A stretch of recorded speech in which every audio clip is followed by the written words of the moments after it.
ఏదైతే తెలంగాణ రాష్ట్రంలో కల్వకుంట్ల కవిత గారు లిక్కర్ స్కామ్ లో అరెస్ట్ అయిన తర్వాత 9 ఉన్నటువంటి బీఆర్ఎస్ పార్టీ ఎంపీలు గుండుస్తున్నాయి. అదే Bharatiya Janata party BRS party కలిసి పోటీ చేసి ఉంటే ఖచ్చితంగా కాంగ్రెస్ పార్టీ 16 ఎంపీలు వచ్చాయి. కానీ అది గ్రహించిన Bharatiya Janata party BRS party వేరుగా పోటీ తోటి బీఆర్ఎస్ పార్టీ సీట్లు 0 అయినాయి. భారతీయ జనతా పార్టీ సీట్లు 4 ఉన్న భారతీయ జనతా పార్టీ 8 సీట్లు వచ్చిన పరిస్థితి మనం చూసినాం. కాంగ్రెస్ పార్టీ కూడా ఎప్పుడైతే కేజ్రీవాల్ గారిని అరెస్ట్ చేసిరో అప్పుడు ఇండియా కూటమిలో ఆపును తీసుకోకుండా కాంగ్రెస్ పార్టీ ఒంటరిగానే పోటీ చేసి ఉంటే కాంగ్రెస్ పార్టీ ఖచ్చితంగా ఈ దేశంలో అధికారంలోకి వచ్చేది. 120 నుంచి 130 స్థానాలు గెలిచేది. అప్పుడు పరిస్థితి వేరుగా ఉండేది. జేడీయూ కావచ్చు, టీడీపీ మద్దతు ఇచ్చినా కూడా కేంద్రంలో ఎన్డీఏ గవర్నమెంట్ నిలిచేది కాదు. కానీ ఈ లిక్కర్ ఢిల్లీ స్కామ్ ప్రధానంగా కాంగ్రెస్ పార్టీకి, ఇండియా కూటమికి ప్రధానంగా నష్టం జరిగినట్టుగా చాలా స్పష్టంగా నిర్ధారణ అవుతా ఉంది. అదే కాకుండా భారతీయ జనతా పార్టీ దేశంలో ప్రతిపక్ష పార్టీల మీద విపరీతంగా కేసులు పెట్టే ప్రయత్నం. 2014లో 2G స్పెక్ట్రమ్ బూచిగా చూపించి అన్నాడు కాంగ్రెస్ పార్టీని అధికారం రాకుండా చేసి భారతీయ జనతా పార్టీ వచ్చింది. సుప్రీంకోర్టులో క్లీన్ సీట్ వచ్చిన పరిస్థితి కూడా మనం చూసినాం.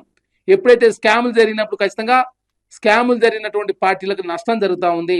అది 2014లో కాంగ్రెస్ పార్టీకి